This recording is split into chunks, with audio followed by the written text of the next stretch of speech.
Hello, I'm Matt from Ludovox.fr, and today I'm going to give you an overview of Kero. So Kero is a management game set in a post-apocalyptic universe. It's meant for 2 players only, players ages 9 and up, and it plays for around 30 minutes. So Kero is a bit different from other management games because you're going to play with party game elements, such as dice and also hourglasses. So every player is going to have a truck, and the truck represents his fuel, and basically you're going to flip your hourglass every time you're going to look for resources. Why do we do that? Well, we have a clan of survivors and we want to get to victory by collecting oil barrels, Kero or kerosene barrels, and we're going to do that by acquiring these tiles, by placing our settlers on them, or by buying cards, because the cards can be worth victory points at the end of the game. The game is set in 3 rounds, and in every round you're going to play turns one after the other until a conquest card is revealed. Once it is done, you're going to check majorities here and then attribute the tiles and then set new tiles on the board. So a player turn, is basically played in 2 phases. The first one is rolling dice, and you're going to roll dice with the constraint of the hourglass, and the second phase is going to be a buying phase, and it's not going to be timed. So rolling dice happens in a very quick fashion, because you're going to flip your hourglass, you're going to sit your truck, and then you're going to roll dice, and you can re-roll as many times as you want.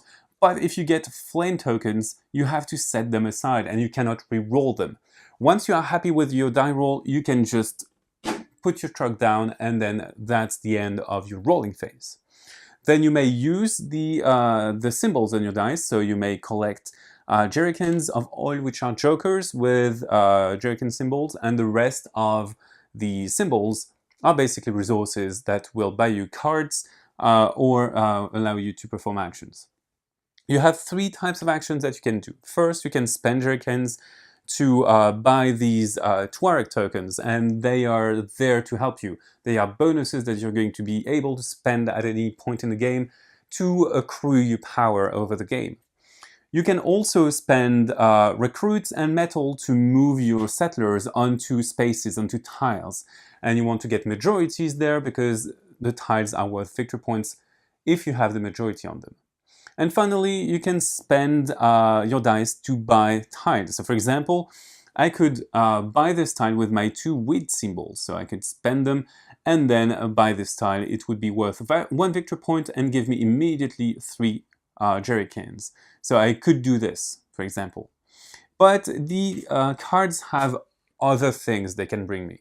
They can provide me with endgame scoring, such as this one, which gives me victory points with certain conditions, or they can provide me with ongoing bonuses. If they have the infinity symbol, they allow me to take a tile, and it is a power that I can use every turn. And this one, for example, is going to give me 1 extra dice, the green dice, every turn before I roll.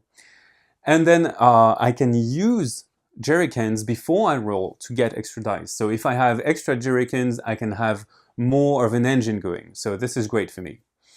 Once I am done playing, if I am going to count the flame symbols that I've had, if I have 2 or more flame symbols, I'm going to burn the first card. So regardless of if I burnt a card or not, I'm going to push everything to the right and then refill everything and then pass turn. So the other player will take turn, and then he's going to say, okay, I don't have a lot of fuel. Because if you run out of time when you're rolling your dice, you pass turn and you do not do anything during your turn. So that player would say, okay, I'm going to go to the refinery and refill my tank. So you pay either 1 or 2 jerrycans to refill once or twice. Let's refill once. So the non-active player is going to take all of the dice, the 8 dice, and then roll them as the tank is going to be refilling itself. So what the non-active player is looking for is flames. Every flame that the non-active player rolls is kept, and once you reach 8 flames, you're going to stop the refilling. So let's imagine I have 8 flames, we stop the refilling, and that's it, it's done.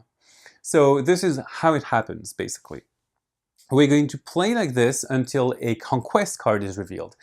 Once it's done, you are going to check majorities here. So let's imagine we have placed more people there. So for example, we have 2 here, and then this. So we're going to check every tile. If a tile is empty, nothing happens. If there is an equality on the tile, nothing happens, the tile is discarded as well. And then the cards are scored. So they can give you some additional points with scoring conditions. They can give you points with additional bonuses. So for example, this one gives me 4 jerrycans, so I have a lot of flexibility with this one. So we are going to refill new tiles and then move on to the next round, which is going to be resolved at the next conquest card.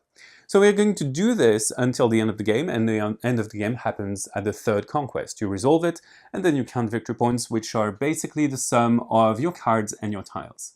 The highest score is going to win. That's it for the basic rules of Kero. So this is a game about managing the resources that you get, but you're not going to basically control everything, because it's going to be with dice, and you have the pressure of time, and you're going to make wrong decisions at every turn. So now, bye-bye, and see you on LudoChrono.